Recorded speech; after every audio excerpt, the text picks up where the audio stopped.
All right. Hi. Well, thank you, Sophie, for Oh, joining us on an episode of Leaving the Pack. it's so my Um, pleasure, Vina. and so I am so excited to dive into all things related to your new book, which is Thank coming you. out in March, So soon. called Count Me Lies. But we have been friends for a really long time. And Mhm. so it's so great to actually just catch up Yeah. generally, Yes. but also just to hear your journey from a different perspective, since Yeah. we have been able to periodically be like, what is happening in your life? Yeah. But I think it's sometimes like rare for us to actually reflect back on what that journey looks like Right. because we're so in the Totally. thick of things. Totally. Um, and so, I wanted to first get into a topic that I ask all of our guests, uh, Okay. because as you know, Ready? the name of our podcast is called Leaving the Pack. Mhm. And there's so many ways in which people can interpret what that actually means, Mhm. and how that has shown up in your life. Yeah. So I'd be curious, like when you hear that phrase in general, like what are the first things that kind of come to mind? Yeah, well, that's such a good question because I feel like when you start out thinking about a career or thinking about how your life is going to go, you only really think about what you know. Yeah. I think, especially people like you and I who have really lofty goals and who are ambitious think that your life is going to look one way, right? You go to Sure. school, you go to grad school, you find a job and you keep climbing. And you sort of think about jobs you've known about or have been available to you. And that's kind of how you pursue your life because that was what you hear success looks like, right? And so I think I was similar to that in terms of I wasn't totally sure what I wanted to do after college, though I knew I wanted to go. And I knew I wanted to do something sort of business oriented. And sort of despite all of my parents' urgings to really slow down, I look at all the different careers available. I was so ready to like gung ho and jump in. Yeah. And so I think when I think of leaving the pack, to me, that really means really taking a look at what everybody's doing and thinking about really what you want to be doing. And it might not be the same thing, and it might not be the path that everybody else is taking. And so hearing that really makes me think about your own journey rather than what everybody's doing, if that makes sense. Yeah. I think you're so right. I think so for those that don't know us, Yes. Sophie and I met when we were working for a large, global executive search firm, and we were starting our first day together in training. And I think we were twin flames almost Instantly. immediately. Yeah. Because I think we both came from development. And Mhm. so there's something about someone who's fundraised, and that I think you have learned at that point to become like an instant connector and a Right. people person. And the work that we eventually did together really you thrive if you're able to connect with people easily. Right. Right. But I think when we met, it was just so instantaneous because we Right. had similar backgrounds. And but I actually think we were in a very similar point in our lives too, just as you said. Right. I think we're both people that just went straight into careers or paths that we just thought, I can be really good at this. Right. I can succeed. It speaks to some of my kind of natural Sure. talents. I think we're both really like can be talkative, we can be inquisitive people, and fundraising definitely you can blossom Yes. in that. And then we found executive search, which was basically that times 10, where Absolutely. I said in executive search, you become a professional blind dater. It's like you Right. have to Yeah. get people who kind of know a little bit about you and you know a little bit about them and get them to really like you in like 30 Right. minutes or And less. to tell you sort of their deepest secrets, right? Yes. And Like, for you to also share enough about yourself where they feel like they right, connected with you. right. So I think we were primed to create those types of relationships. But when we Absolutely. met, um, despite how bright the future looked at the place that we worked at, Mhm. it was almost an instant like, hey, are you planning on Right. being here forever? Right. And it was nothing about where we were working. It was more Right. like for people that actually it was almost ironic for people Mm, that had actually followed a path and was just like, okay, this is my new job. Like, I'll mm, probably go down this path for a while. There was mm, something about, I think, when you and I connected, it was like mhm. almost seeing that there was going to be more. Like, Right. and we were going to put everything we could into the Right. job. And I think it was a job we both actually did pretty well. And it spoke to Yeah. our natural kind of likes and talents of Right. connecting Right. with people, but there was something about it or something about us during Hmm. that time that it was always a thought of like, there's gonna be something else like Absolutely. around Well, the corner. and I think one of the things that made us connect too is like at the time of our life was similar. We didn't have kids. Yep. We were married and been married for a number of years. And the job itself was so hierarchical, right? Like Yep. we came in at the base level of recruiter, and it was a very clear path that if you do well, you get to this role. If you do well there, you move Absolutely. up to this. So you could really see where your trajectory could go. There was also a very direct correlation with how much money you could make with how Yep. hard you worked. Yep. Um, and so I think for both of us, even though we enjoyed the work, it was very clear very quickly that the better you do, the more hours you're working, the Yep. more you're traveling, and the more your life becomes work. Work. I think the people that were really successful there prioritized the job over a lot of other things. And I think a lot of people come to that road or that point in the fork in the road where you are deciding, is my life's purpose this particular career path, or is it something else? And I think as much as you and I liked working, I think we both came to the same conclusion that it couldn't be the only thing Right. for us, Absolutely. and we had to look for something else. Yeah. um And does that I feel like you thought the same thing? Oh yeah, and I Yeah. think the I something that I've really heard is that there is a drop up. Actually, when I did alumni relations at Mm, Georgetown, there was this time when someone was in their early 30s mm-hmm, to mid 40s. It was mm-hmm. like a black hole in terms of like engagement for alumni, as you probably knew, Yeah. because they were pulled during that age. Like they are pulled in so many directions, like family, career. Right. It is a time where like parents are getting like their health that starts Yeah. being questions. There's Right. so many pulls.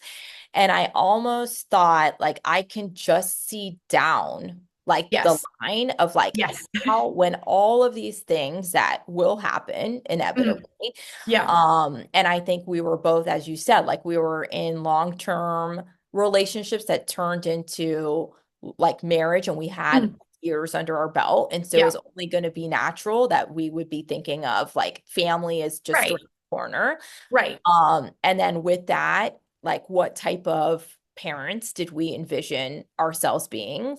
Right. And does that parenthood align with like our partners and what they're doing in their lives and Right. what will the trade-offs be? Totally. Totally. And I think we are also people that kind of think through like Yes. years ahead. Yes. And that's Yes. actually partly from being on a path for so long. Right. You're Um, constantly looking at what's next. In order to be successful, right, you have to think of those next steps. And yeah, so when you get to where you think you want to be and you're looking at your boss and your boss's boss, and you think, when you're thinking about, oh, am I going to have kids? We're going to be married. Am I going to be a good mom if I'm on the road 100 hours a month, whatever? yeah, Or am I going to be a good, absolutely. am I going to be the kind of partner that I want to be if I'm working 10-hour days? Yeah. And I think some people, for the answer is they think they can do both, and maybe they can, or their situation with their partner also travels and it works.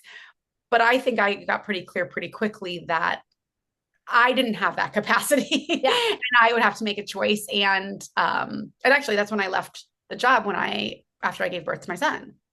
And I left shortly after I gave birth Right. to Anaya, Right. which is Right. actually funny because I do think we both ended up being pregnant pretty Yeah. quickly. Yeah. Yeah. We Yeah. both Much gave, to the dismay, I think, of our lawyer. yes, we both gave actually a trial run Yeah. of being pregnant, Yeah. working there, Mhm. having a young child there, and Yeah. like almost kind of wanted to test out the theory that we had thought was gonna happen. And then it Right. was like, actually, what I thought was gonna happen is happening. Yes. And maybe it was because either circumstance or we were like, yes, this is exactly what I thought was gonna happen.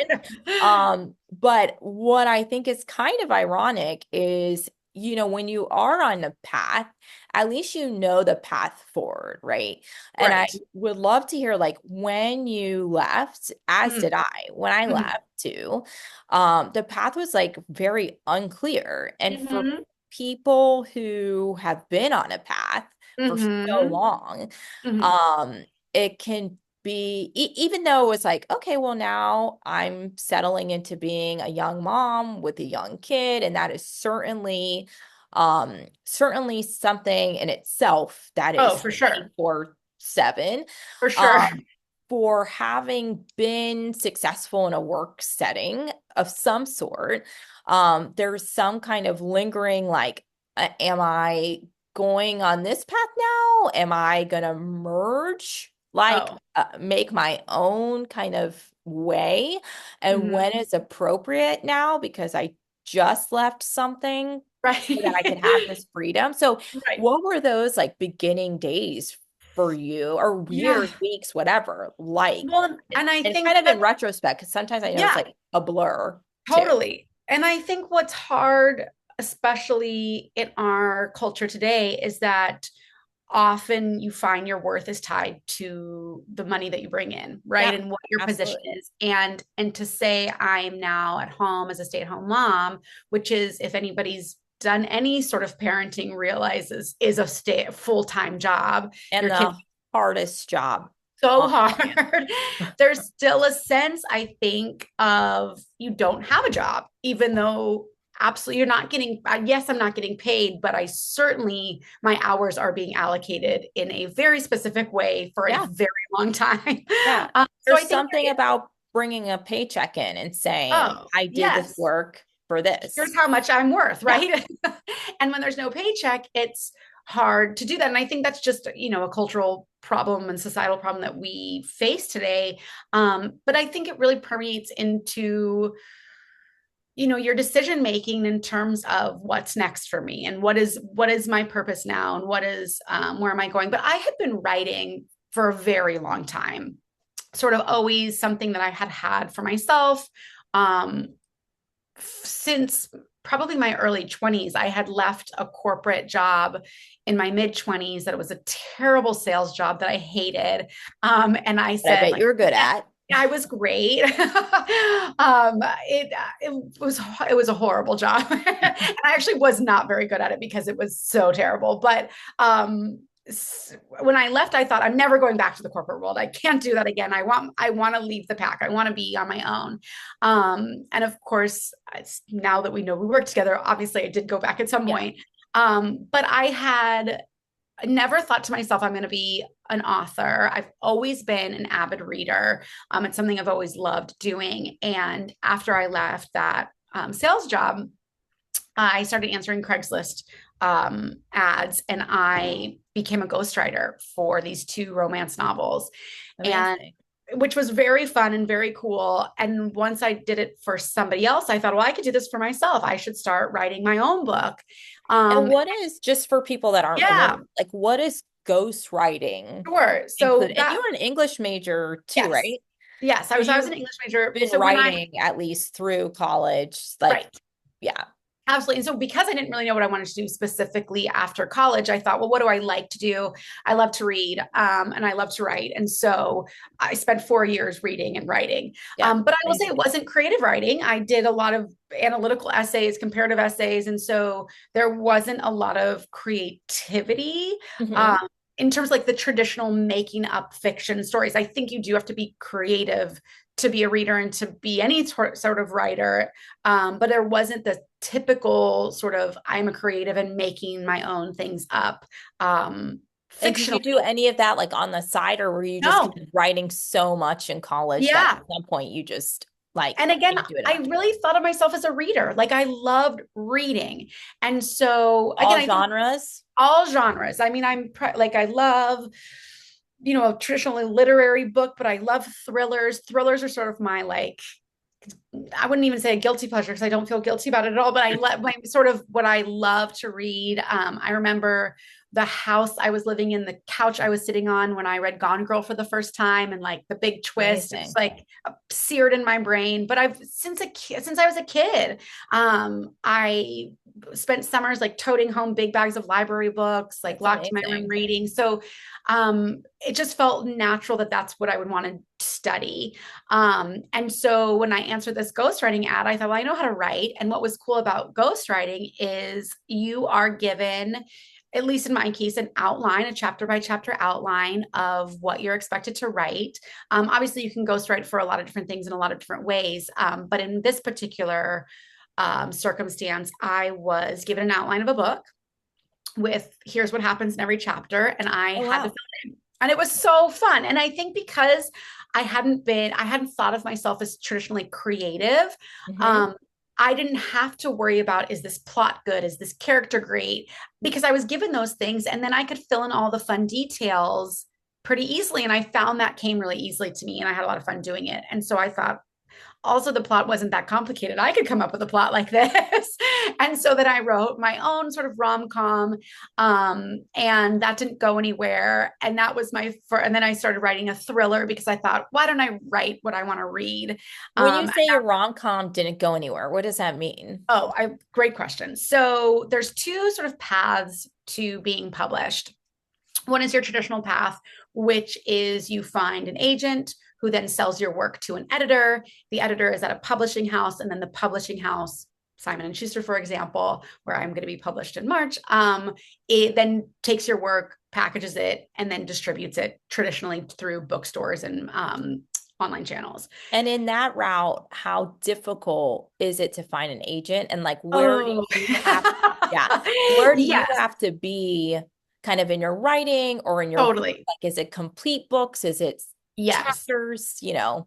So when I started out, I had no idea, to be honest. So the Yeah. other path is self-publishing, where you can publish it on Amazon, and there's Right. almost no barrier to doing that. But it's Okay. sort of like, let's say, thinking about like clothing design. It's like if you made a shirt in your living room and then you wanted to sell it, you could put it outside and say, anybody wants this can buy it. Sure. And then maybe you'd have somebody drive by, maybe your mom would know about it and they'd buy it. Yeah. It's sort of like what I think about like There's no publishing on real like Amazon. strategic Right. marketing But campaign, also, there's etc. totally, and you could go knock on doors and try to call people, but you're a t-shirt maker. You don't Yeah. really know how to do that, right? So, really, you want to be in touch with, you want to put your shirt in Nordstrom's, right? Or you want to put it Sure. on a like, so that's sort of like traditional publishing. You can either do it yourself on Amazon, which I tried on my first book, and I hustled my butt off. Did a lot of online social media bloggers. I was emailing them copies of the book. I was paying for Facebook ads,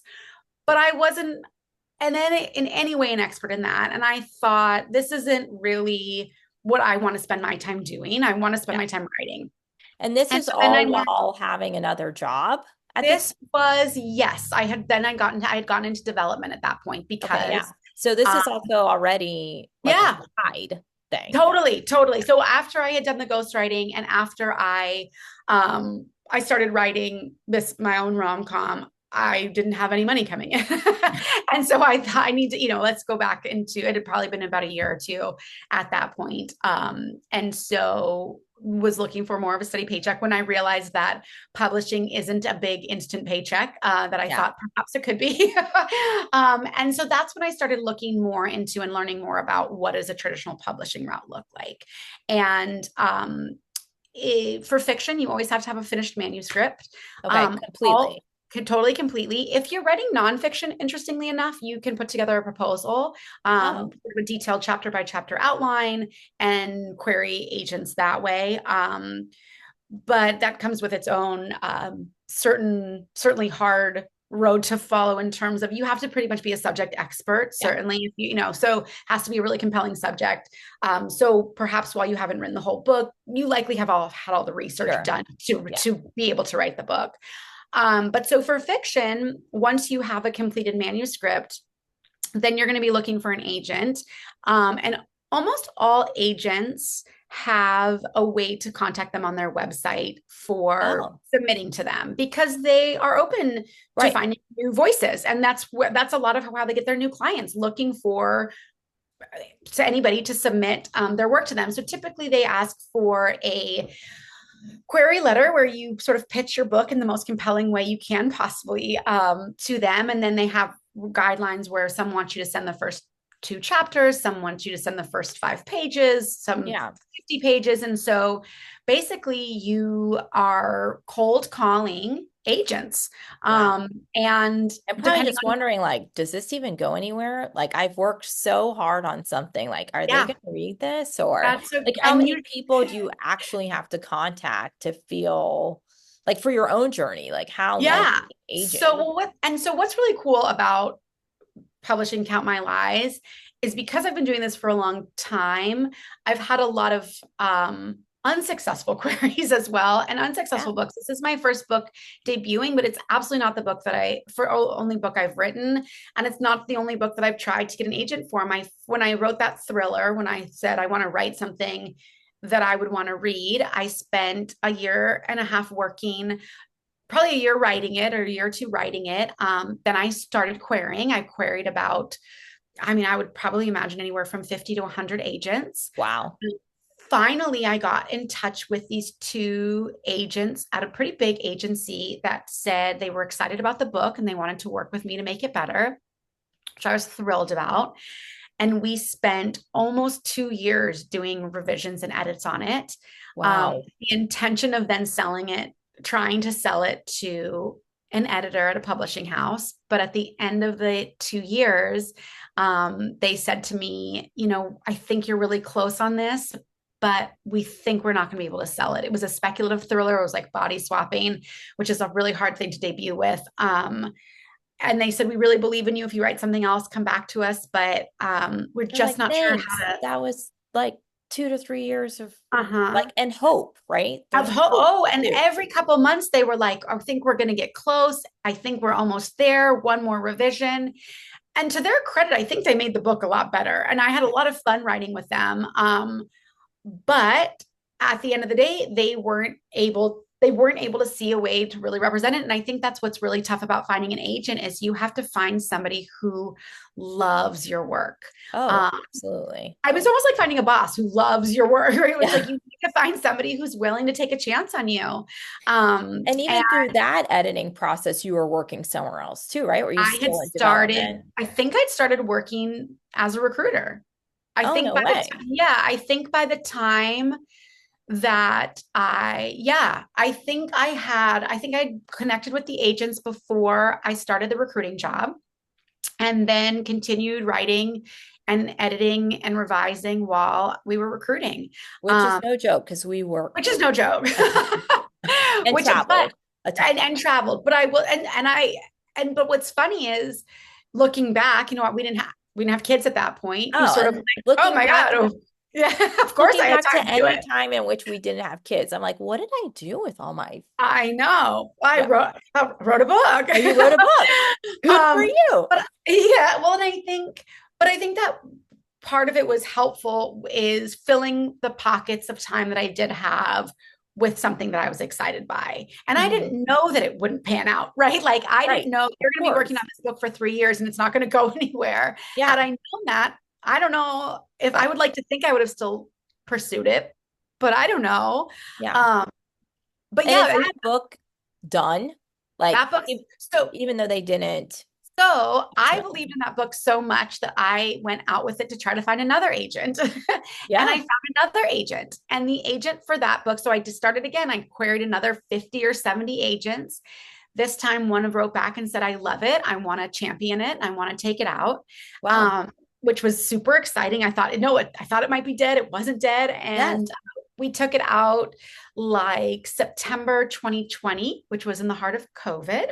Wow. And publishing was Although a lot of people were reading. a lot of people reading, but unfortunately not my book. Oh, It was also right around the election, the 2020 election. Publishing, like the world of publishing was shifting. Nobody knew what that meant politically, what was going on. Like everything was in flux. And so that book, so what happens is then the agents then reach out to their contacts at publishing houses, which are editors, and you're hoping that an editor wants to buy the book. sure. So it was with like 10 editors, and we just kept getting, this is great, but not for us. This is great, but not for us. And so during that time, I wrote another book with my brother that my agent read and hated. Which As agent now? The the original same, the agent new or the agents, same? yeah, Uh-huh. that I had already signed with this new agent who was trying to take my book out on submission. And Okay. so while my thriller was on submission, I wrote another book with my brother, and I thought, well, maybe this book will be what she likes. And And so I also a thriller? also a thriller, kind of like a romantic thriller. And kind of we sort of had like a ghostwriting relationship, my brother and I too, where he would do the storyline and he's like, here's what I think should happen. And I sort of filled it in. And my agent hated it. She wrote a 3-page scathing critique of it. Wow. And so that was really frustrating. And I thought to myself, I don't want to give her any more of my writing. I want somebody who A is going to champion me, and B, if they don't agree with me, they're still going to lift me up. But I don't want to be with somebody is who doesn't see my vision and who doesn't see sort of the hard work that I've put into something. And again, I don't, what's fun about reading is it's so subjective, right? There are some wonderful, huge bestseller books that I've read that are not for me. Right? Yeah, And there are sure. vice versa. There are books that you see on Goodreads that are, 2, 3 stars that I've loved. And so Yeah. it's so subjective. And so I think when this agent hated it and tore it to shreds, I thought it's not so much that she didn't love it, but that The way. the way. Yeah. Like this is not somebody who is in my corner. Yeah. Um, and you can And have people even though people can have their own opinion, I yes, feel like writing is so personal. so personal. So if the review feels in any way more personal, like Yes. versus productive or Right, right. like, ways forward Right. or like idea based, I think that could probably set anyone off and like, this is not the right match. It's not the right fit. And some people maybe have thicker skin than I do. Yeah, Maybe, but for me, I thought I just need somebody who's not going to blow smoke up my ass, but who is going to be encouraging sure.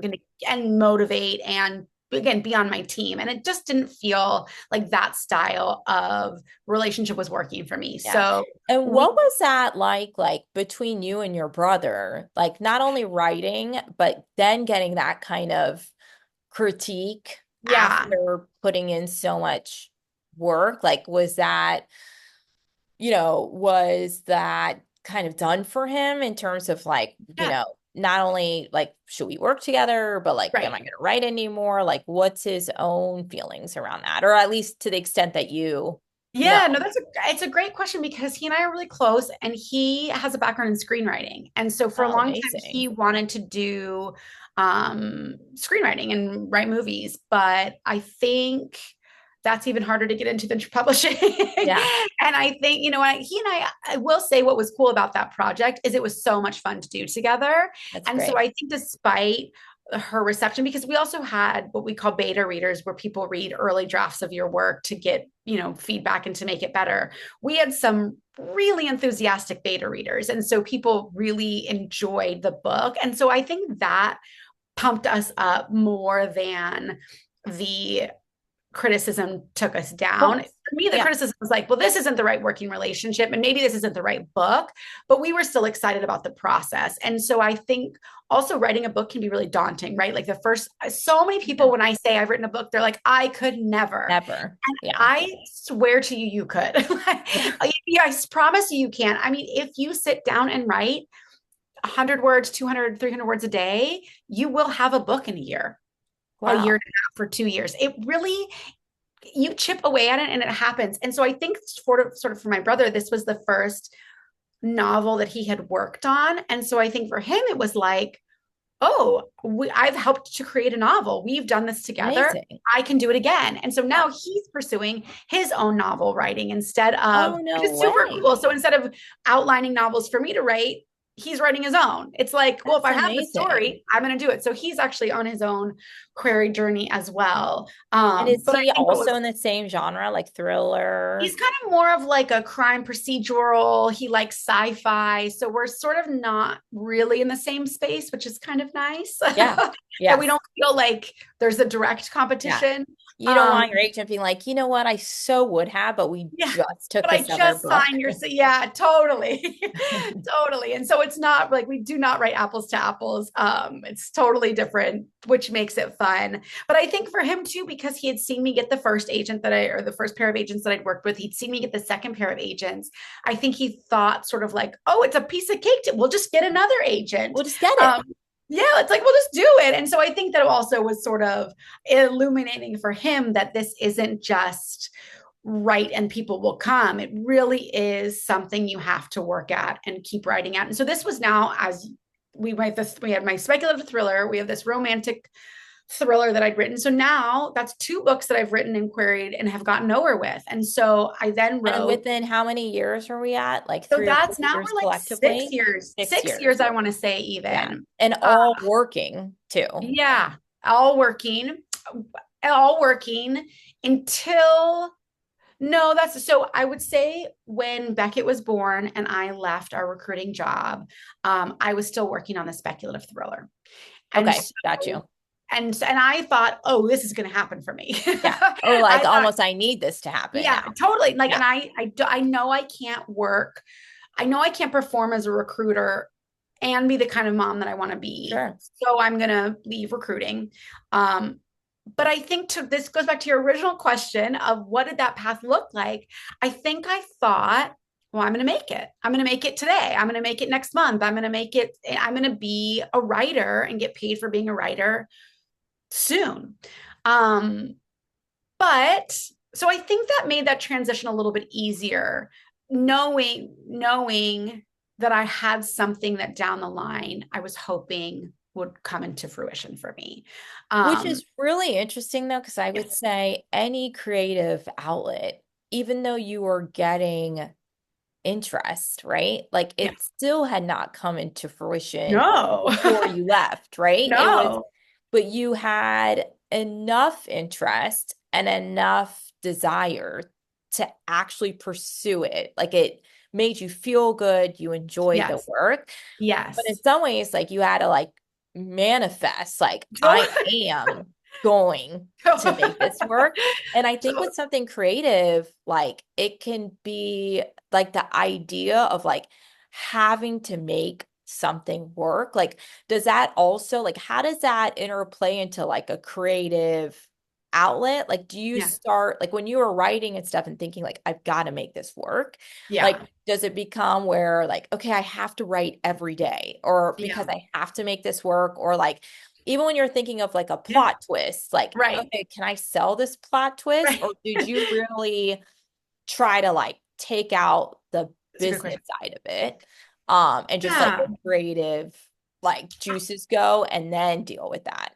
Yeah. I think when I first started writing, like way back when I was like, this is going to be a way to make money, Yeah. I was more focused on that, which is ironic because that did not work, right? Like, Yeah. I don't think you can hit I don't think I think it's very atypical that you set out to write to make money and then it is so, right? Yeah. So Yes. I think now the way that I write or as I kept going, I think I was being taught through the rejection and through the editing and all of that, that the more that I focused on what I enjoyed, Yep. the better the response was. It's great. And that there's time for will this sell, won't this sell in the editing process and in the revision and working with the right people Right. rather than in the creative part of it. And I think I felt more desperate when I was in the corporate race where I was like, I know I this got to isn't, get out.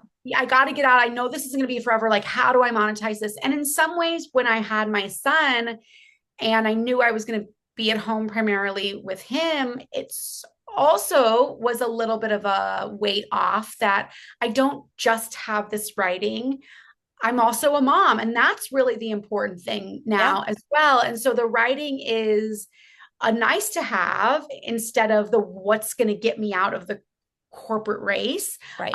I've already found a way out and found some meaning Yeah. outside of it, which is raising my child. And so the writing was sort of this additional bonus of what else can I do and what else is going to make me happy, or thinking ahead of like one day my kid's going to be in school. Yeah. Well, what am I going to do that? And so, Yeah. but I also was very realistic. So I started writing my third book, the one that's coming out when I had my second baby when Margot was like 4 months old. And so I was writing during nap time. I had this great, like this idea And that I was super how in the excited about. world, I have to ask, Yeah. because when, when you have your first, everyone, and I don't know if it's true because it was not true for me, but everyone's like, oh, when they nap, you nap. And, Oh, no. when they sleep through the night, that's when you do all of your things. Never happened Yeah. to me. And then when you have a second, it's like, oh, and especially how old was Beckett when you had Margot again? 2.5, like 2 years, 2 months, like a Same. baby. And So I yeah, was 2 years, 4 months. I was yeah. like, okay, I have a baby. And And two then now I babies. have a Yeah. smaller baby. Like, Yeah. and 100%. yeah, and a baby that has no understanding of like why this new baby is here, like Oh, just like right. I am baby. So Right. put that other baby away, Right. even Right. as Right. loving as they are Oh, with each other on a good 100%. day. Yes. On But a good day. how, because then people don't even say nap when the baby's napping. They're like, take care of the other baby. Right. But Right. you're Of taking course. care of both babies simultaneously.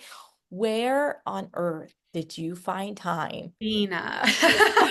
I, Or how much of this is sleep deprived, like yeah, work, where you're that's like, a, okay, I yeah. gotta have something for me, Yeah. or, how did you do I that at think a time like that? it, it's so funny because there are some mornings that I literally at 2 o'clock would be like, did I brush my teeth today? Like, I Yeah. don't even, what like, Like, I when did I haven't, wash my hair? I haven't even put on pants today. Yeah. Like, and Pants so, optional so yeah, completely at yeah. some point. So the idea of how did I write a book? Sometimes I don't have any idea. I Yeah. didn't have time to get dressed. But I think I was really purposeful of like, when you sleep, when the baby sleeps or all that bullshit. I was like, I don't want to spend the time that they're sleeping doing something that I could be doing while they're awake. I guess like Yeah. I Yeah. You're not like, okay, I'm gonna go fold the laundry no, now. because I can do that while Yeah. they're playing next to me, right? Like Yeah. they're happy to like when you're showing them a shirt Sure. and folding in a shirt. Like Yeah. I can go grocery shopping when they're awake. Like I can go to Target. They love those excursions. Yeah. And so I tried to set aside some of those pockets for writing. And I think that's why when I say like anybody can write a book, some days I would have 15 or 20 minutes and I would write in those 15 or 20 minutes. And I didn't always know what I was going to say. I didn't always know what I was going to write. But if I put my fingers on the keyboard, typically something would come. And a lot of times the nap would run long and I could write a little bit more. Or like right Okay. before bed, I'm like, let me just do 20 minutes. Yeah. I don't know what I'm going to write, but I'd open it up. And before I knew it, I'd written an hour. I also have an amazing set of parents who helped quite a bit. Yeah. It So, takes a I mean, village. I don't know. I don't think I could have done it otherwise. I have a very supportive partner as well, but he was working, Yeah. 40 hours as well. So during the work week, my parents would come down probably twice a week for That's a good great. like 4 or 5 hour chunk. And so I try to spend most of that writing as well. So some of it was just like trying to grab the little chunks when I could, not waiting for the hour or the, not waiting for the whole day that I could write, not waiting for the right circumstances, but just like grabbing it whenever it was there. And then help of parents. Like, I don't know how people raise kids without grandparents, honestly. Yeah. So with Count Me Lies, using that as an Yeah. example, did you already kind of have that outline, like you knew where the book was going so that when you know, okay, because I was No. thinking if Yeah. you had the outline and you Yeah. have 15 minutes Uh-uh. and you're here, like you Yeah. know where to go next, like Right, how right, right. do you even know? Well, so I will modify that as no, I didn't know where it was going. So I always sort of write my writing process is exploratory. I usually have like a nugget of an idea. And then from that idea, I'm thinking like, well, wouldn't it be a fun scene if this happened? And then so I'm starting as I'm going, it's sort of like seeing like the first step, then the second step. And then, so I don't know where step 10 is, but I know where 1 and 2 are. Sure. And then and then from 2, I can see 3. And so, or sometimes I see step 20 and then I'll write that scene and then I'll come back to this scene and then I'll see, scene over here. And so it kind of, I'm like working to piece it all together. So that's kind of the way that I write, which is sort of freeing. Like, I don't have to come up with this really grand, amazing book plan from day one. I just have to have this like what if moment that I'm excited Mhm. to Like, what explore. if I just take it there? And how does What that if feel? the inception of this book was I was at the park with Margot and Beckett. We went to the same park every day because Margot was just 4 months. So we were just getting into her like 2 or 3 nap rhythm. I can't even remember now, but we had the same schedule every day. And I And I went to think we've had talks when you're at the park because I'm yes, like, we oh, absolutely they're have. occupied. Like, Yes. let's catch up.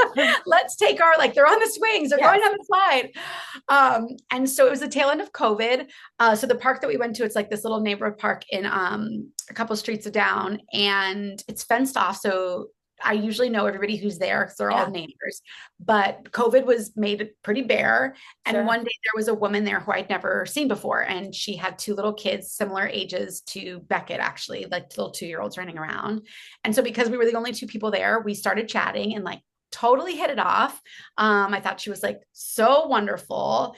And we exchanged numbers, like we have to hang out again.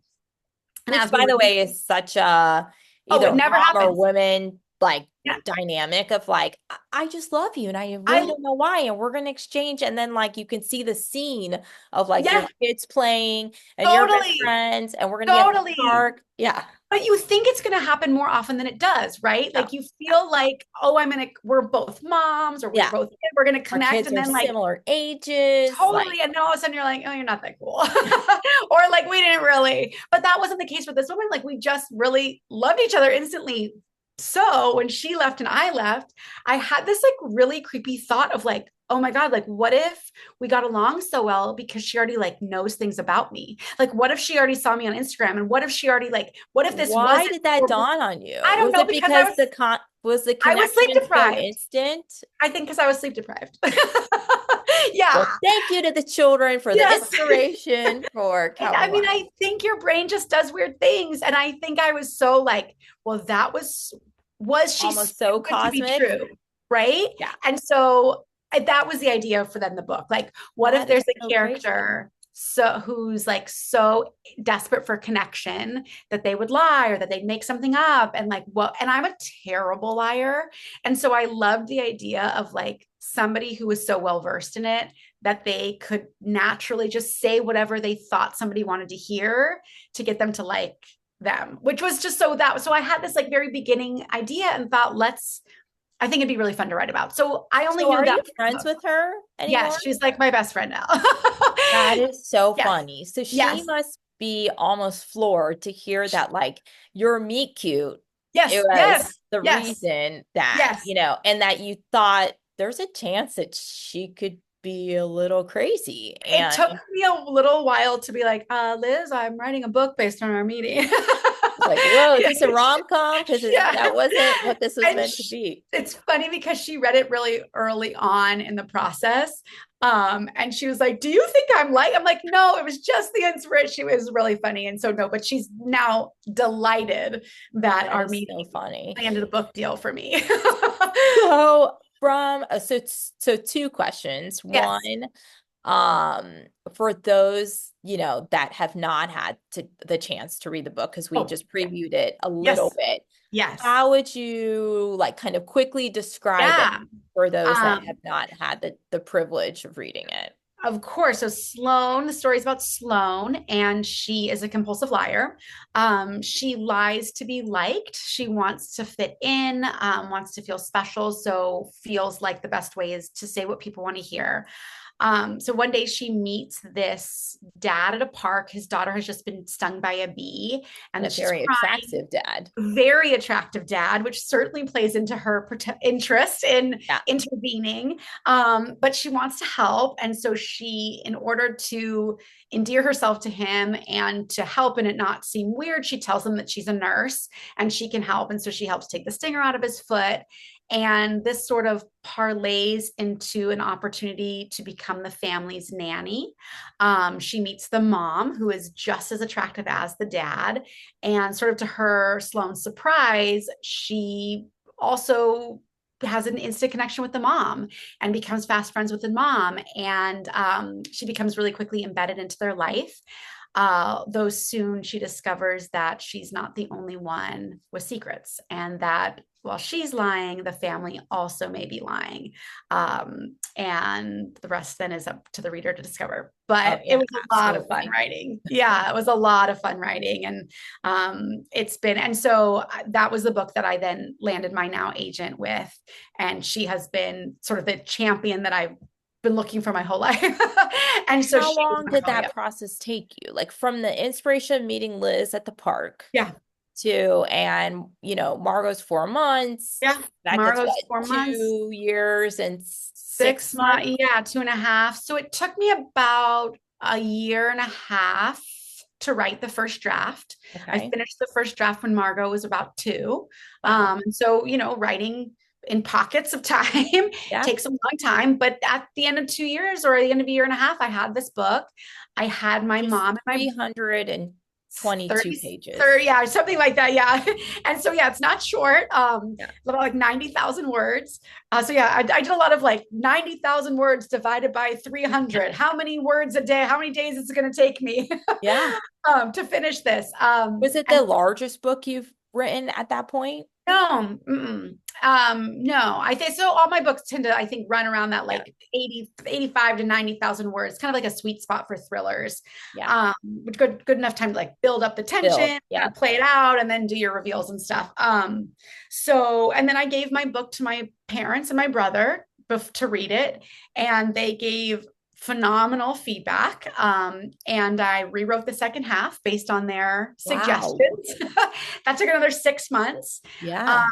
And then I started sending it out. And I sent it out about August, probably August, September, October of 2023. So a little over a year ago. After a few months, it takes a long time. I'm queried another like 75 agents. This And did time that include the other agents, like that first agent I from the did other email book? those agents. I did email both of those, and they both. And so, what you hope for is a response from anybody, because sometimes it feels like you're screaming into the void when you're querying. I mean, it's cold Yeah, emails. These agents are getting hundreds of submissions a sure. week. And so you're like, if anybody even acknowledges me that they've gotten this email, I'll be really thrilled. Yeah. Um, and so what you're really hoping for is that an agent responds and asks for the full manuscript. Okay. And so then you have what you say, I have a full out with somebody. And Yeah. so you want a bunch of fulls, and then hopefully that full then turns into an agent offer. So So did I, any of those previous agents that you had passed, so did any of them respond to? both the two agents, so the agent that I parted ways with, I knew we weren't not a Right, right right. fit, so we were done. But the two agents that I had worked with previously, I sent them my query, and they both were very kind and immediately send me the manuscript. And then and then I had a number of other interests. I think after about 3 months of querying, I had about 8 agents who had requested the whole Oh, wow. manuscript. A lot. But it's even hearing to get back, requesting a full takes a long time. And then you budget another like 3 or 4 months sometimes for them to read it, because then let's say they've requested 2 or 3 manuscripts a week. They also Yeah. have They're clients. And so reading a it's like, bunch. it takes forever. Yeah. So I luckily then had, and then I was going to stop. I had queried about 75 agents. I had 8 fulls out. Thanksgiving was coming. And I said to my husband, I said, I think I'm good. Like, I think I'm going to get an agent offer Let's from this. just see where this goes. Let's Yeah. go. And he said very kindly, you don't have an offer in hand. I would keep querying, like, until you have an offer, until you have queried every agent that you think you would want to work with, don't stop. And I thought, well, he's right. This is my one, like, I got to shoot my shot. And so I Yeah. queried another 15 agents. And like, I think it was like the 76th or 77th agent I queried requested the full that day. She read it overnight and said, I loved it.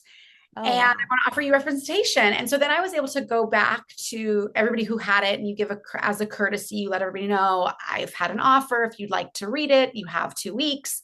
I went back to any sort of like people that I'd queried that hadn't responded, that were sort of on my dream list of agents, to say I've had a request for, Mhm. or I have an offer for And representation. maybe potentially that like bumps you up the list to I got read. 10, I got 10 other full requests from agents after that. No way. So I had 20 agents reading the book at this point, which was like beyond my Wow. wildest dreams.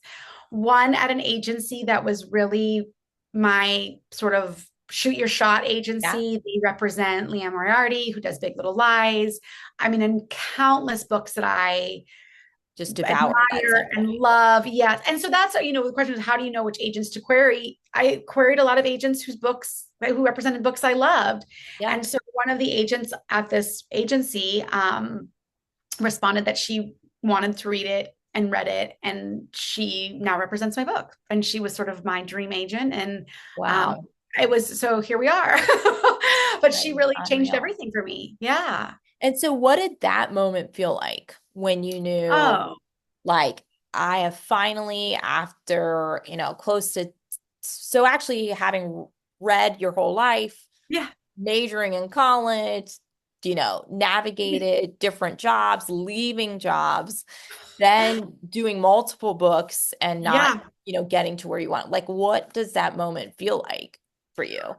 Well, it's funny because I read recently like an Instagram ad or something where it was a mom saying, like, last year I turned 40 and I have 2 kids and I decided to write a book. So I sat down and I wrote a book in 6 months and now it's hitting shelves next year. And my first thought for her was like, oh my God, she doesn't know how hard it is for most people to get published. And Yeah. she doesn't know how sweet it can be. And of course, Right. obviously, kudos to her Yeah. that happened. Right. I mean, awesome. Yeah. But it was sort of like, because it was my third original manuscript that I had written. I'd written a rom-com, so it was fourth. If you include my 2 ghostwriting books, it was my Okay. 6th book that I had written. Yeah. And I had been with 2 other agents. We'd been on submission once. And so I had been used to hearing no, but it had given me a lot of years to fantasize about hearing yes. Yeah. A lot of, daydreaming in the shower, a lot of brushing my teeth, thinking, I want somebody to offer me become my agent. But I also knew that getting an agent didn't necessarily mean getting a book deal. So I was thrilled to have an agent, and one that I really respected and who was so positive and encouraging and excited for the book. But I know that didn't mean, I wasn't sure that meant a book deal either. And so, but I knew it was the right step in the right Right. direction. Yeah. So I was overjoyed. I mean, I was overjoyed. I mean, I was hysterically overjoyed. And I kind of felt like cloud nine and felt really surreal. But it made me so even more excited to like buckle down and revise with her notes before we were ready to go out with editors. But it was, I will say, the last from signing with Elizabeth to now and continue, it's been, I feel like I'm worried that this is a delusion because I mean, it's so fantastical. Yeah. And there are so many writers who've been at it for as long as I have, or longer than I have, who are as good of writers, who are better writers, but Yeah. it still hasn't happened. It's such a magical combination of like the right time, the right book, the right agent, the right editor, the right publishing house. And so for it to happen to you or to me, it feels really surreal and very fortunate. And so walk us through like the process from having Elizabeth now to Yes. the actual book deal. So fun. So this is like, it gets even more fun, which is super cool. Elizabeth has been in the industry for a really long time. She has started as an assistant, worked her way up to agent. Now she founded an agency with several of her other agents that she's come up with. This is all women boutique agency that's fantastic. And so because she's been in the industry for so long, and she is as smart and brilliant as she is, she has all these fantastic connections with editors. And so she assured me from the beginning that because of the relationships that she has, she knows what people want to read. She knows editors' likes and dislikes. So she was really able to be strategic about who she took the book out to. And that because she's strategic like that and she knows their taste, they often do a really quick turnaround Oh, with great. reading the Yeah. book, which The often, and I benefit of just a relationship of trust. totally, Yeah. absolutely. And I think I had experienced a different scenario. Obviously, it was COVID too, but and from learning being in the industry now, I know that submission can take as long as querying. Yeah. You can submit your manuscripts, and editors are getting hundreds of Right. submissions all the time too. And so their list, to read a whole book is really daunting, and to read 10 a week is even more daunting along with all your other stuff. So all that to say, she went out. We did a few months of work together on the manuscript to get it sort of in tip-top shape. And then we went out on a Thursday on submission. She emailed, I think, probably like 12 editors. And by Sunday, she had already gotten an editor who said, I spent all of yesterday reading it. I want to talk to the author. And the whole next week, I had editor calls. I had, I think, 8 editors who were incredibly interested and wanted to set up a call with me. And so I had calls Wow. a week with editors. And it's sort of like once the ball got rolling, she was able to then go to all the editors and say, well, time's ticking, we have somebody interested who's going to make an offer if you're. And so because of that extraordinary interest that we had so early, we were able to do an auction, which is when you tell. It was so cool.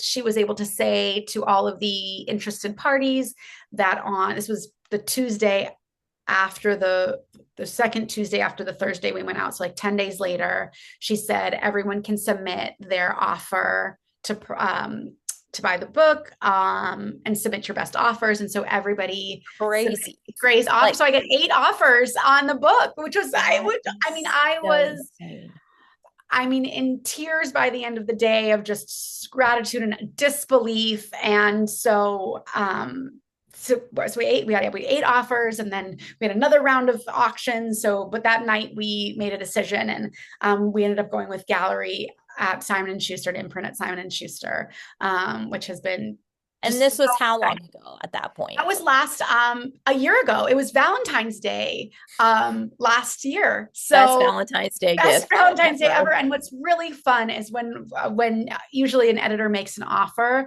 they send you what's called a love letter. Like literally, it's the title of the document is "Love Letter to Sophie" about your book, and they tell you all the things that they love and all the marketing plans they Wow. go for and how they envision bringing it to life. And so I got all these like beautiful love letters on Valentine's Day Oh about my my God, I want book. to cry. It was so. It was just. And when it was all over, I like, I was crying all day. It was just wild. So it was, yeah, a year ago on Valentine's Day that this all happened. And so Wow. and the last year has just been, I've been working on another book, but it's been so fun so then I spent a number of months working with my editor, who to make it even better and tighter and ready for everybody's eyes. And you just realize, like, also like raising a kid, it takes a village to to a book. I have a publicist and a marketing manager and a team and artists for And the what does cover, the that copy feel editors. like? It feels exceptionally lucky. Yeah. It feels really lucky. And I think just again, because I've seen the opposite, that I've seen that Yeah. you can write a book, that I've written books I'm really proud of that didn't that this didn't happen to, that I know it's not a given. Yeah. And that it just feels really lucky to have this opportunity to publish a book and to go into a bookstore and see your book on a shelf is like And everything did I've the ever dreamed of. And did the title of the book naturally, like, did you know the title or did it evolve in like different It versions? evolved totally. So I queried it under a different name. I had a different, longer name. And in the editing process, in the editing of the book process with my editor, we decided to have this really kind of fun device where Sloan, to help readers, is kind of counting off her lies. She's, the first time she goes over to the Lockhart's house, she's reminding herself and the reader of her lies. One, my name is Sloan, not Caitlin. I'm sorry, my name is Caitlin, she tells, so she yeah. tells her, the reader, she tells the family her name is Caitlin. So she says to her, to her and herself, the readers, my name is Caitlin, I'm a nurse, these are the things that I like. And so my editor and I added in, and he called me one day. I remember I was probably walking home from the park with my kids, and he was like, so we're thinking the title's a little long and we want to make it a little bit shorter, a little snappier. What do you think? And immediately I was like, oh, I mean, also he's such an expert and their Yeah, team is an expert. At this point, it's like, I've done the best I can do on the book. sure.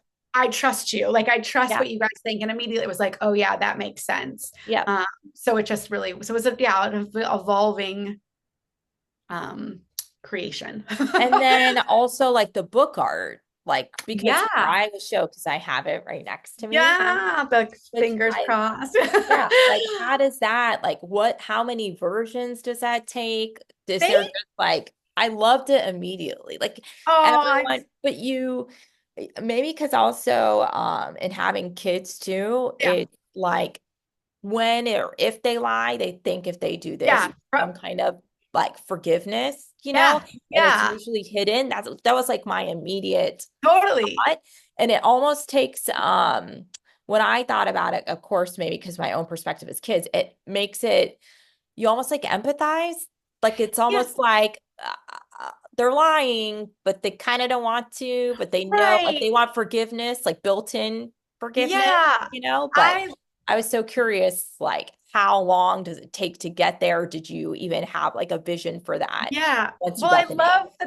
love that that's what you took from it, because that's so how I feel about my main character, who Yeah, typically you feel like lying bad, people who lie bad, right? And so, and we talked about earlier with like having kids, and what you want to teach them, and it's a really hard message to explain to them, like that lying isn't the best thing, but certainly there's all sorts of reasons people lie. And for example, in this book, Sloan lies to be liked, and she does it out of a place of insecurity and a place of wanting to connect, which I think we all can really relate to. Maybe not being a compulsive liar, but that desire to feel like you fit in and to want to be liked. And so that like sort of innocent, like, please forgive me that I'm yeah, saying this, yeah, right? Like, I wish I didn't have to do this, but I right. do. Yeah. Um, It so almost makes like the malicious part of yes, what people connect lying, like totally. where they automatically think it's like bad, like they're Right. hurting someone, just Yeah. more like, oh, it's just like a little white lie. Like Right. just a little one. And I love that conversation piece about like what is okay to lie about and what is Yeah. not. And like what are the lengths people go to justify things to themselves. And so I when we've looked at a lot of different covers that we thought were interesting, but they nailed this pretty quickly. And I think when we were brainstorming with my editor and my agent, one of us said, what about like a cross fingers thing? Like what could be a physical representation of the lies, and of counting lies and of this. And so somebody said cross fingers, and they took it to the art department, and they just ran with it. And so really the original version that I saw was pretty similar. We'd like tweaked colors on it, and we tweaked kind of like zooming in on the fingers and the placement of the fingers between but they really had like a good idea from the get-go. And as soon as they sent it to Right. me, my editor was like, our sales team loves this. And I Yeah. was like, well, I mean, it's gorgeous and it's super cool. Like on the hardback, it's like embossed and the letters are raised, Yeah. and it just gives you that. Hopefully it gives you that looking across the bookstore and seeing that book and saying, I want to pick that And I up. mean, one of the last things it says on the back is like, be careful what you lie for. Or Yeah. wait, let me just, I think Yeah. I No, got be careful what you careful lie what you lie for. for. And I was Yes. like, whoa, right? Because it was like, you're always like, be careful what you wish What you wish for, for. Yeah. And I was like, ooh, Yeah, that was interesting, a brilliant line from my editors. Yeah. He, And I mean, so I had the pleasure of getting this book. And I sat and so Anaya, my daughter, loves to write. I love that so And much. and maybe just like you, right? Like Yeah. can sometimes it's and I used to write so much as a kid. And Oh, now I didn't know that. yeah, my mom would always say she knew that I had done something that I regretted or needed forgiveness because I would write an instant poem on the fridge Oh my and God. then she would be like, "This is cute. What happened?" You That's so know? And I was like, "Do you like it? Do you like me?" Oh, I So I love that. broke But this. that's so perfect with writing, right? It's like how you connect with other people and Yeah. like the idea of like saying something without having to say it. Right. And so when I see it in Anaya, I'm like, oh, I so relate to this. Just Yeah. like she's so verbally expressive. She Yeah. has been as a kid, but she's in second grade, right? So the gift of reading is so new, So, kindergarten, first, second grade. yeah. And then the gift of writing is so new. She's finally being able to like sit and write things that she's been thinking of. And she also loves to draw. So she's almost like writing, drawing all at the same time. Amazing. And oddly, like she's almost past the point of toys or things. Like she Yeah. wants paper and pen. Yeah. Yeah. Um, but when I showed her this book, I was like, my friend wrote That's this book and she saw how big the book was. yeah. And then she was like, did she start writing it from my age? Like, did it take her Oh, entire life to write oh my, a that's so book? kind. And I was like, no, because I've known her and she Yeah. was not writing this book. Yeah. I was Um, not. Yeah. and then she's like, can you read it to me? And the Oh, best part is, I'm reading it at the same time for the first time yeah. as I'm reading it to her. Yeah. And one, I could hear your voice as I'm reading Oh, it. yeah. So funny in so many ways to think of you writing a thriller because you are like the sweetest, bubbly person. And so I'm initially reading and I just hear like sweet, bubbly Sophie. And then I'm like, and I'm also seeing Anaya and Luca watch me read because I've not read it myself. This is so And in funny. the first few paragraphs, she's like, I'm a liar. Yeah. And then kids were like, What? what? Yeah. She's a liar? And then I was like, and then I read a few more. And then Yeah. at one point, she changes her name. Mm. First Anaya's like Bestie from baseball's name is Sloan. So she was so excited. She's like, you have to ask Sophie why she calls her Sloan. Like, I want to Yeah. know why. Yeah. But then I say, like, actually, her name is Caitlin. And they were just like mind blown. Like, they couldn't believe that, like, their lives and their life are Yeah. so like, I didn't hit her or Right, like, right, right, right, right. I Didn't eat that didn't drop cookie. that. Yeah. Yeah. But to think like someone could change their name. And Yeah. then I was like, you know what? Maybe I Yeah. read this book first Yeah. because they were like, oh, wait, someone could Yeah. change their name. Right, right, right, Um, right. but, even in having kids, like, how would you explain, like, as we said, like, lying is nuanced. And so then Right. suddenly I found myself in a conversation about, like, all lies aren't necessarily like the same degree.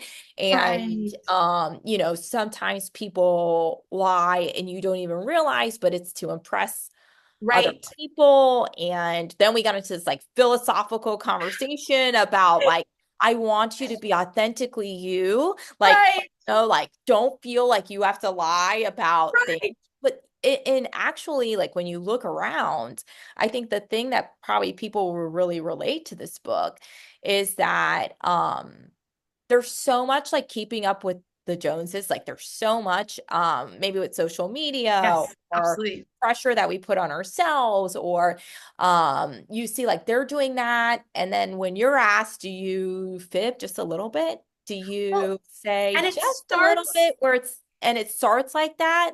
But like, totally. is there something that when your lie gets so big Yeah. Well, How careful do what you, you lie for.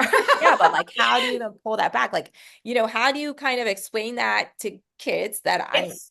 they're going to read your book at some point, or you Yeah. probably already have, but like, even to other adults, you're like, this happens way more than you realize. In many ways, like social media is just literally like one big lie that we're doing Huge lie, right? I all mean, the time. all the time I think about this where it's like you talk to a girlfriend and you're like, life's in shambles right now, Yeah. right? Like, And they're like, not wait, speaking I to thought my you were at husband. the park. Yeah, I'm not speaking to my husband. My kids are driving me Yeah. crazy. I'm whatever. And then you're like, you see a picture of them and everyone's smiling, happy, and cheersing like champagne. And you're like, Yeah. what is happening? Like, Yeah, did you not? exactly.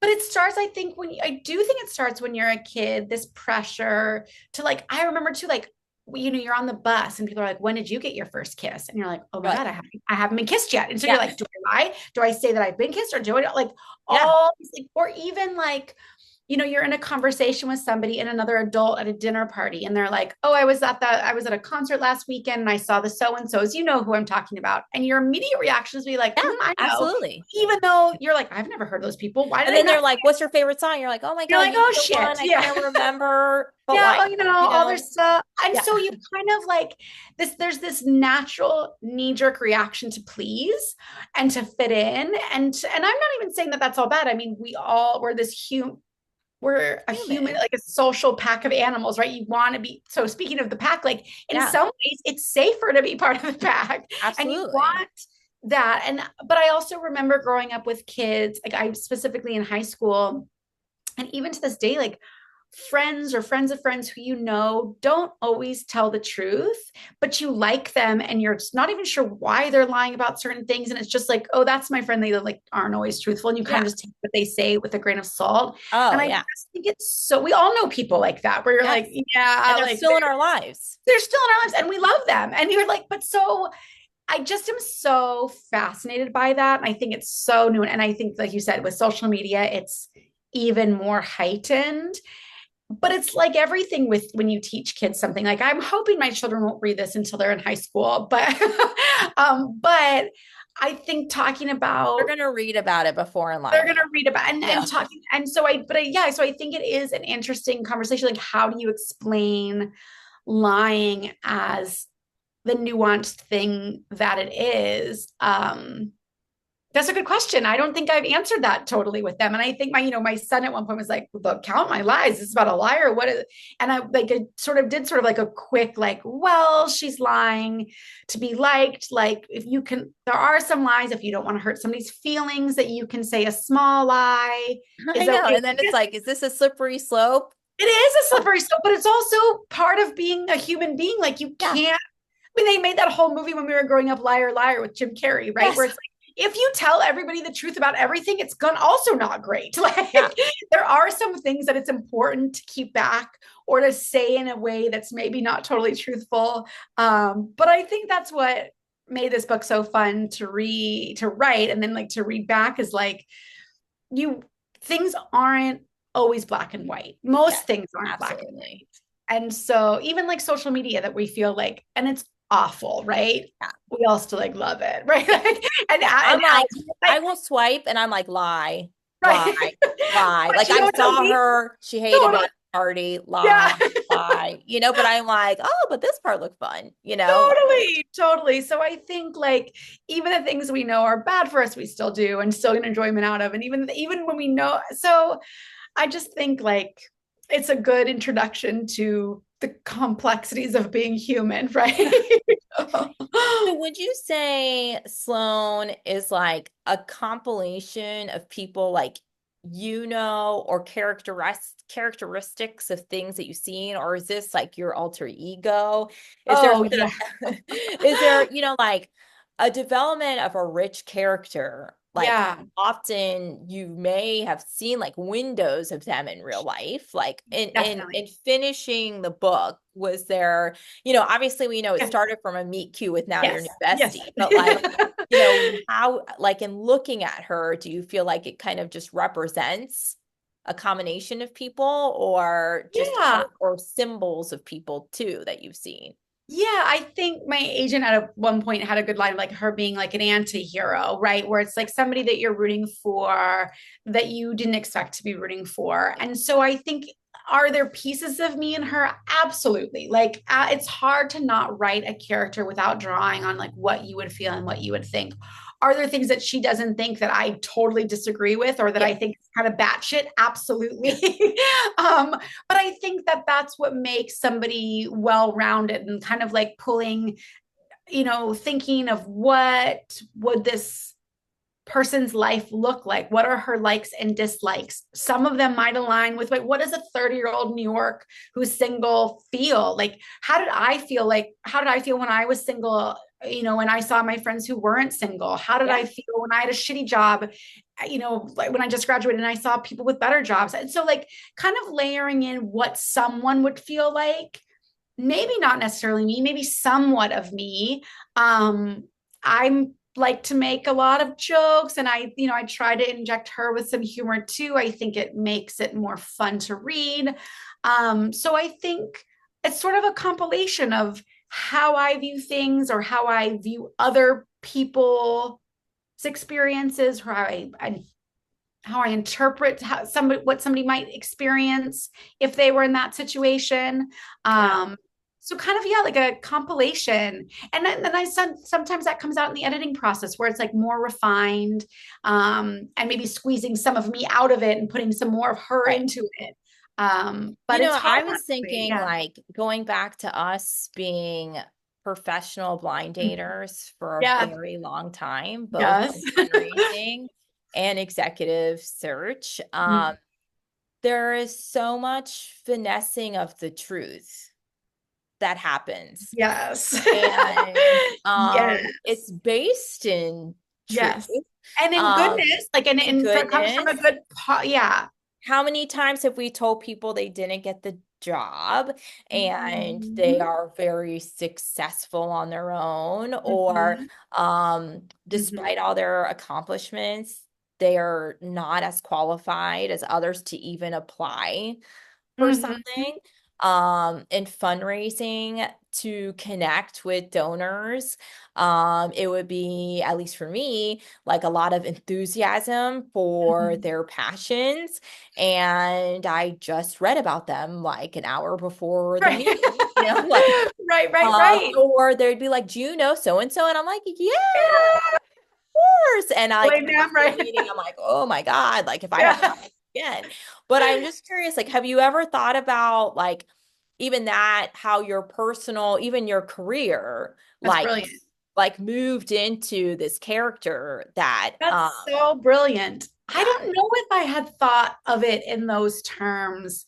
But now that you say it like that, you're absolutely right. I mean, in positioning something, and that's what so much of this book is about, of how you want somebody to interpret something, right? yeah, Both women, all the characters are trying to shape the reality that other people are seeing. sure. And you're absolutely right in so much of fundraising and recruiting. And I mean, even when you go to a college campus and look at the state of affairs there, and then you're relaying that to a candidate, Oh, you're like, oh, there's a there's a lot you lot of leave out. potential. Yeah, a lot you leave out. Yeah. I You're like, mean, you could definitely help them, but it's all there's spin, right? Like it's a lot of it's spin. all spin. And Yeah. so it's almost, now that you say, it's like hard pressed to find things that aren't spin, Right. right? Like social media is all spin. And again, I was looking at a description of a new house, and the picture, it's a tear down, right? It's a new, like, it needs to go from scratch.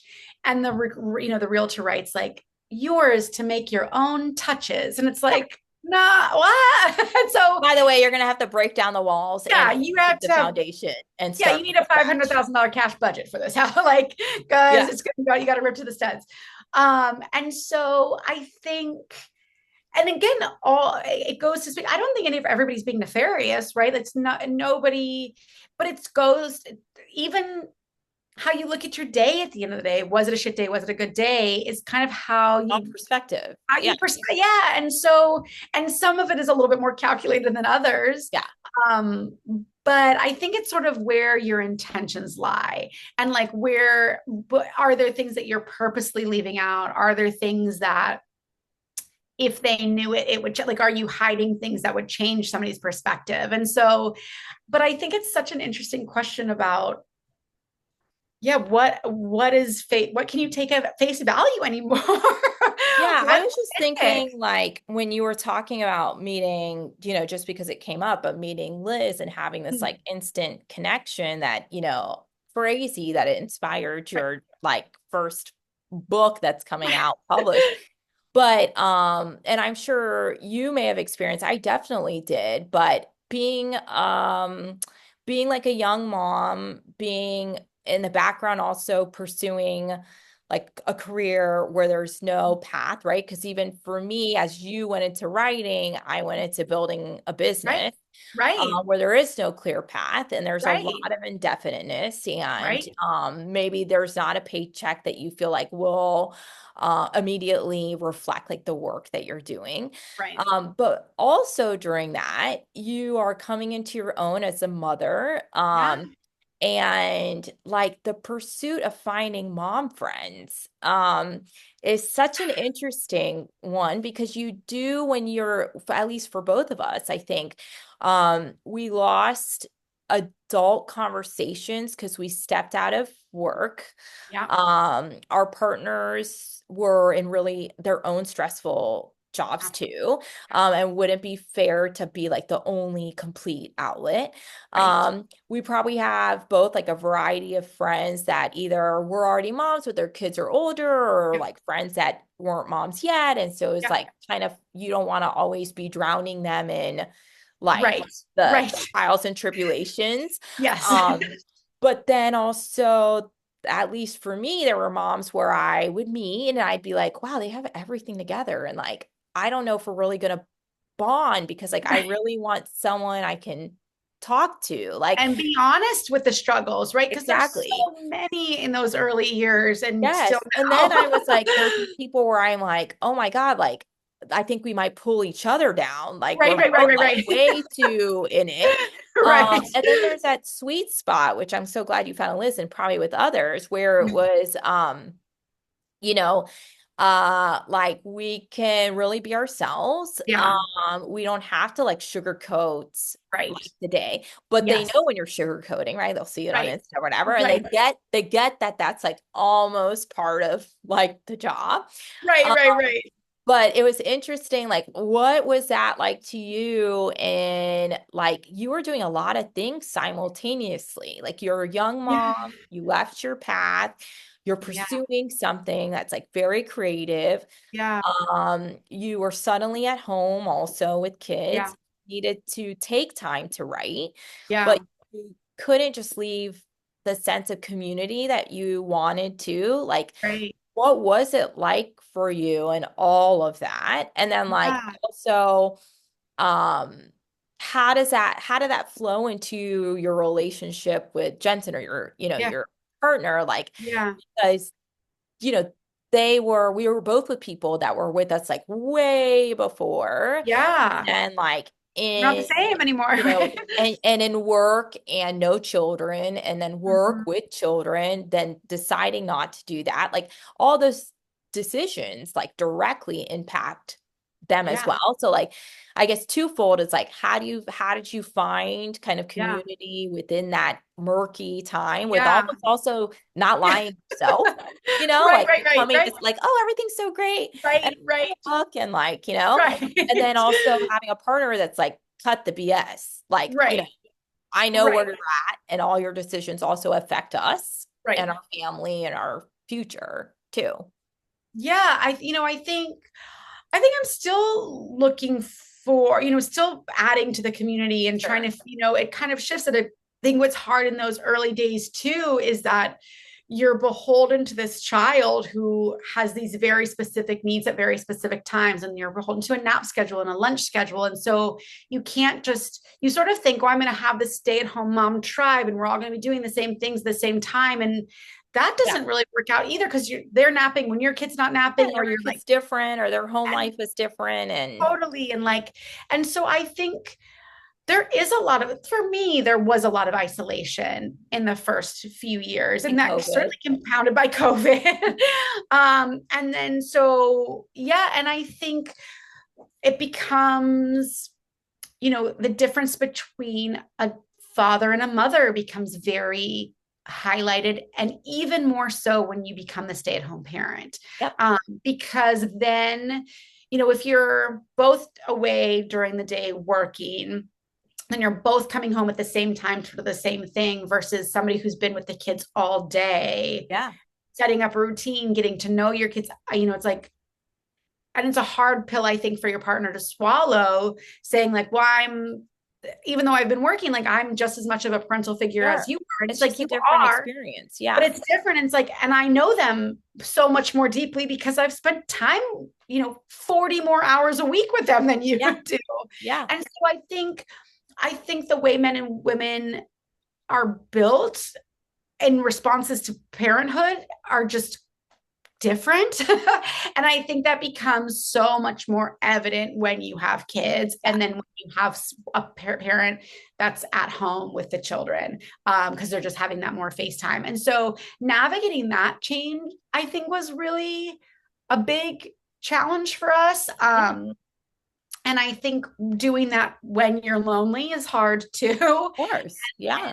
And so I think there was a number of years of trying to find footing and what does being a mom mean, like when we talked about the societal implications of not having a paycheck. And so you're questioning your own worth, and your days are very monotonous. Yeah. And you don't have that intellectual stipulation or stimulation from a job or from coworkers or from a community. You're so focused on your child. And so, I mean, it was a huge struggle. I think figuring out how to handle all of those things. But I think in some ways, like having this writing thing in my back pocket, even though it did sort of take a back seat, it kind of felt like this is part of me that can't be touched by motherhood, Yeah. or So being important. a partner, or like something that was just sort of for Sure. me, which I think was really helpful.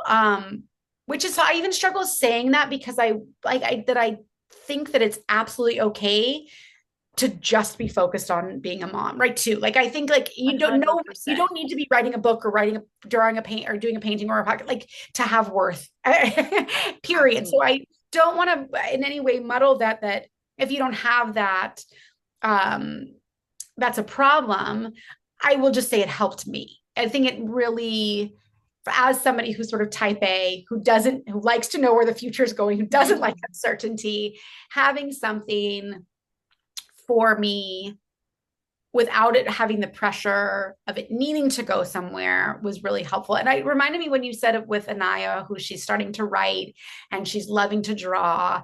And you asked me earlier too about like how, the pressure of like, I have to make this work. One of my all-time favorite writing books is on creativity, called Big Magic by Liz Gilbert, who wrote Eat, Pray, Love. And she talks a lot about the creativity process, not just in writing, but really any creative pursuit. And she talks about the importance of not putting pressure on your creativity to do something for you, to Yeah. make you money, to provide a lifestyle, to provide validation, and it really to be pure. And hopefully, as a creative, you want that Of course, eventually, ideal situation but is to it take the becomes your, pressure. And what I think is so cool as a child when you start writing is Anaya's not writing because she wants to be famous. She's not no. writing Yeah. because she wants Passion. accolades, right? Or because she's hoping to sell it to get an agent, right? Yeah. Like she genuinely, there is no pressure on her writing. She's just doing it, right? She's just, because it's bringing her pleasure. Right. And so I think it is important, I think, during that time of uncertainty, finding something that you have pleasure in that's outside of your partner and your motherhood and your career, if your career is not your passion, I think made a big difference for me. And when things got rocky, and in In marriage or any, in yeah. anything, it's like that's still for me, which was A safe helpful. space. Yeah. And so what did it feel like, or did it take off any of the pressure, like once you're, getting the love letters and, like, okay, we're now moving forward? Did that help ease some of like the dynamics, right? Because Yeah. I sometimes put myself in like our partner's position, because in pursuing and leaving the pack, Yeah. um there is isolation, there's the unknown, Yeah. there's a lot of gamble, already being young parents and very easy jobs, corporate Yeah. jobs is already like, like Yeah. already at the max. And then to have someone that is pursuing just a feeling that they have that this is what they are meant to do, and that success does not happen overnight, Yeah. it requires like superhero strength in many ways for both people to be Or like, delusion. Maybe a or little delusion. delusion, Yeah. grandeur, manifestation, Yes. whatever it Yes. is. But Yes. like, when you're already kind of where the volume's already turned up in so many ways, right? What did that feel like for you guys to know like this was many years of work and sacrifice, but even like who knows where this book goes, meaning like Right. it could Totally. put pressure on book number two. It's like you're Totally. already writing a second Yes. book, right? Like you go on book tours, like, right? Yeah. Life changes suddenly, and in many ways, of course, like from a place of gratefulness, but Yeah. it can change like dynamics too of like, oh, this just switched from like passion project to Right. now like this is something we have to also And other dedicate time to. people are and when they buy the book, they're buying it because they think they, meaning the publisher, thinks that this is going to be a success for them as well. Like this is if it succeeds for me, it succeeds for them, right? We're Yeah. in this together now. And if I don't succeed, I'm very acutely aware that they have perhaps taken a loss, right? Yeah. So that it's not just, I hope I succeed for me, but I hope the team that has put support in me, that's a payoff for them as well.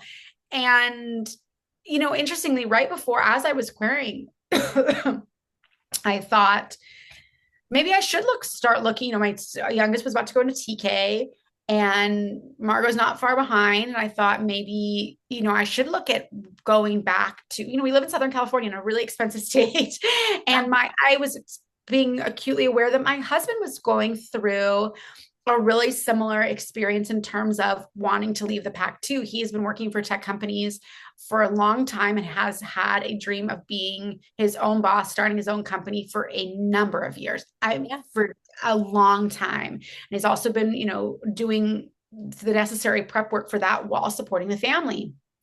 And so right before I got the book deal, about a month or two before, he quit his job to pursue Wow. his own business. And we both were like, well, we have Here we the go. savings for a year. Like here, like, I Yeah. hope he makes it in a year. And otherwise, he's going to have to go back to work, or I'm going to have to go back to work, or we're both going to have to go back to work. And 2 months later, I got this, or a month later, I got this big book deal, which for me felt really good, obviously, for all the reasons we've discussed, but because he has been working at a traditional job for the last number of decades. So I have been able to stay home with the kids, and I have had time to write. And so to be able to say to him, now you don't just have 12 months to make this happen, you really have a little bit of a longer runway. And luckily his mom got really sick last year, and we spent a lot of time focused on that, which was not focused on his business. And so Right.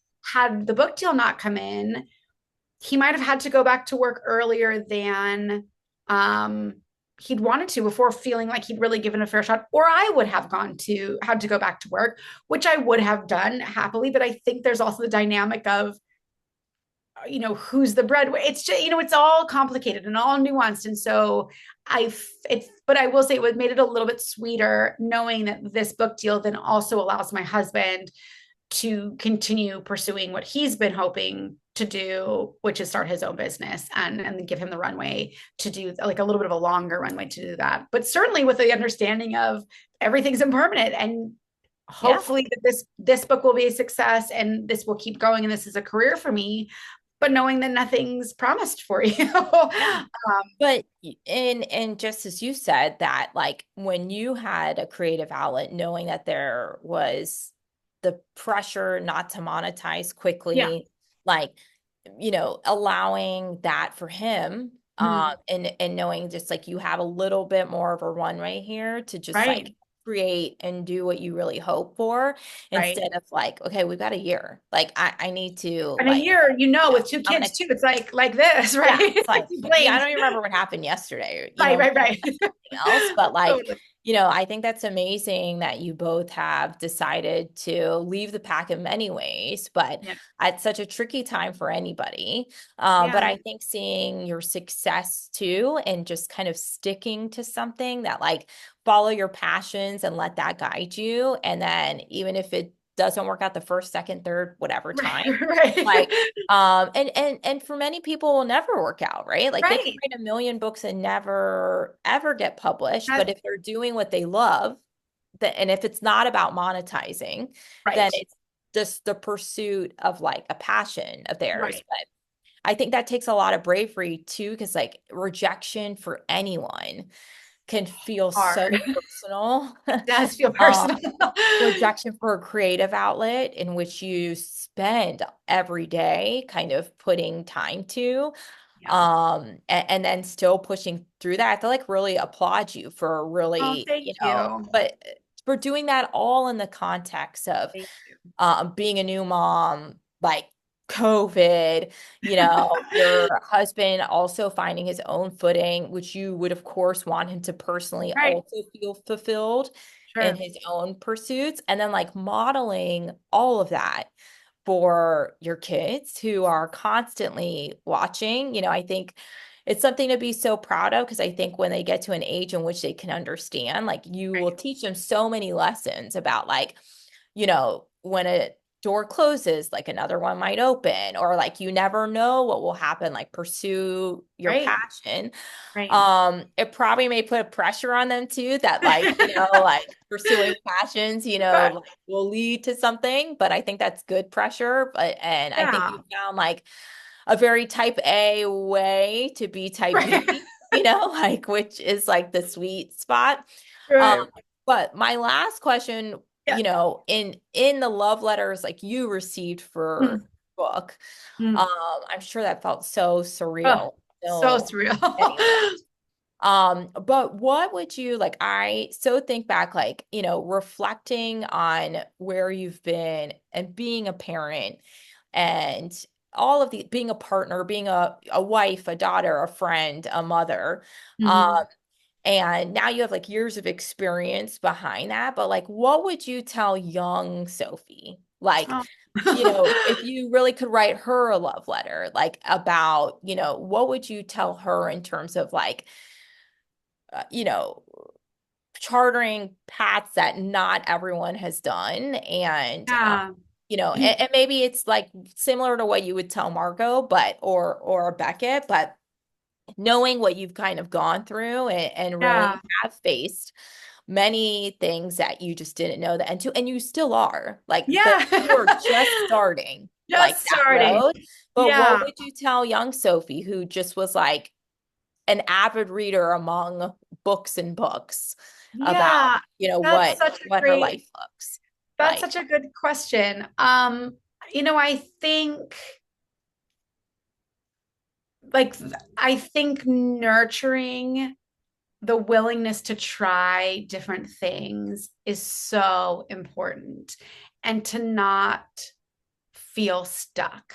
Hmm. I think that's something that my parents did a really good job imparting on me in ways that I don't think I realized until you kind of look back, but that I always felt like there were options that, and that I think, comes certainly from a place of privilege, but I also think it comes from a place of believing in yourself that you can try new things, and if it doesn't work out, you can try something else. Mhm. And that I believe in sort of like the tenacity of and resilience to get back up if you get knocked down, and to continue exploring what excites you, and that what is good for you at one time of your life might not be good for you forever, right? Absolutely. And that people change,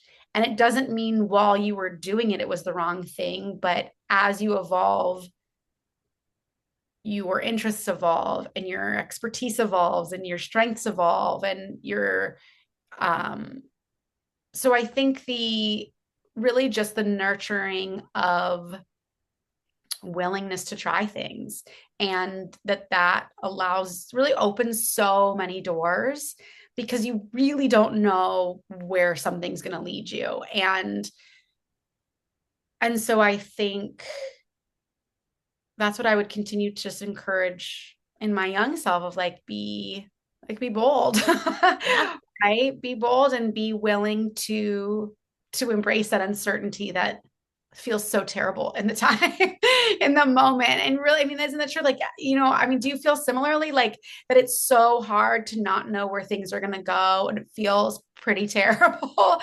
Yeah. But if you don't push through it, it's like you don't know where you could go. I mean, you're Yeah. I think doing there's all the so adventures much. too.